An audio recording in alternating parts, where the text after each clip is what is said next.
సరే సరే సరే తోలేస్తా చెప్తా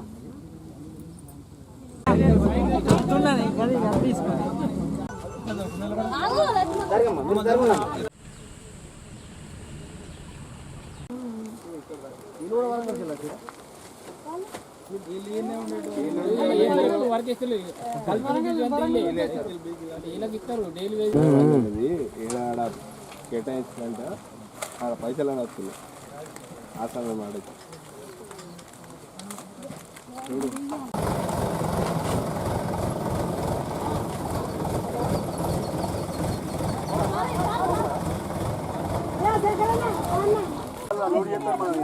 టైం వల్ల వేస్ట్ అయింది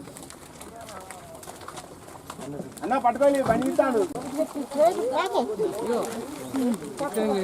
రైతు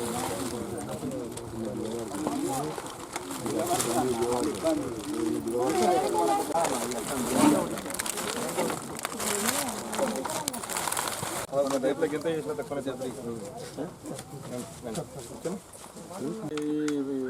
పెస్టిసైడ్స్ అది ఫెర్టిలైజర్స్ మీద ఏమంటే బాగుంటుంది మీకు ఉన్నటువంటి మన ప్రాంతానికి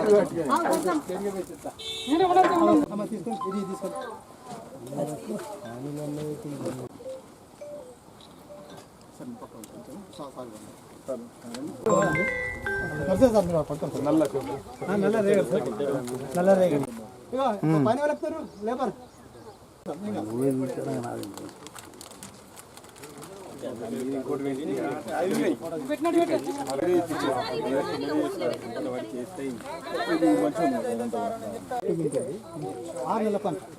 ఇదా ఇప్పుడు ప్రగతి ఎర్రగుంటూరు చాలా మంచి కలర్ వస్తుంది ప్రపంచ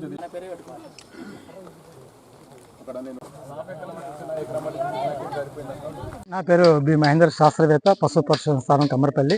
తెలంగాణ రాష్ట్రంలో పశువు మీద పరిశోధన కేవలం ఈ కమ్మరపల్లిలోనే ఉంది, నిజామాబాద్ జిల్లాలో ఉంది. సో మేము మా పరిశోధన స్థానంలో వివిధ రాష్ట్రాల నుంచి ఇక 315 రకాలు మేము సేకరించేసి ఉంచినాము. వాటిపైన మేము పరిశోధన కూడా చేస్తున్నాము. ఆ పరిశోధనలో ఏది ఆధునికమైన దాన్ని మా వెరైటీని రిలీజ్ చేస్తాము. ఇది ఐసీఆర్లో ఉంది. సో దీంట్లో మేము ఆ రకాలన్నింటిలో కూడా 30 నుంచి 35 రకాలు తెలంగాణకు అనుకూలమైన తేలినాయి.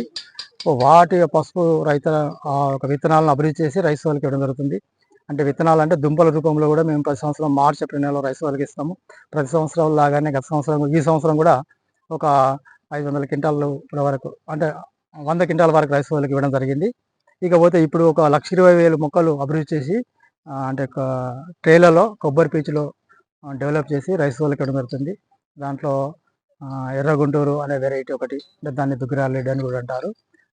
మార, తర్వాత పితాంబరు, సేలం, లకడాంగు, ఏసీసీ 48 ఇలాంటి రకాలు పసుపు రకాలు ఉన్నది. అల్లంలో ఒక 25,000 మొక్కలు కూడా తయారు చేసి ఇవ్వడం జరుగుతుంది. అది మారన్ రకము. సో ఈ రకాలన్నీ కూడా రైతులకు ఉపయోగపడుతుంది. సో రైతు సోదరులు వాటిని శుభ్రంగా తీసుకెళ్ళేసేసి ఒకరోజు నీడలు ఇచ్చి వాటికి మంచి నీరు ఇచ్చేసి ఆ తర్వాత మంచి బెడ్ సిస్టమ్ కానీ లేకుంటే నార్మల్లో తయారు చేసేసి వాటిని వెతుకుంటే చాలా బాగుంటుంది.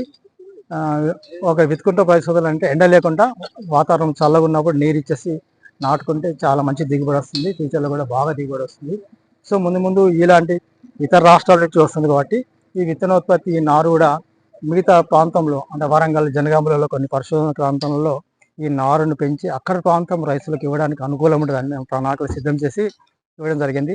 వచ్చే సంవత్సరం వరంగల్ నుంచి వచ్చే రైతు సోదరులు చాలా దూరం కాబట్టి అక్కడ మలయాళంలో మా పరిశోధన స్థానం ఉంది, అక్కడిని అభివృద్ధి చేసి వాళ్ళకి ఇచ్చే విధంగా మేము ప్రణాళికలు సిద్ధం చేస్తున్నాం. సో రైతు సోదరులు ఈ యొక్క ఉపయోగాన్ని చేసుకొని మంచిగా దిగుబడి తీస్తారని మేము మనసా ఆశిస్తున్నాము.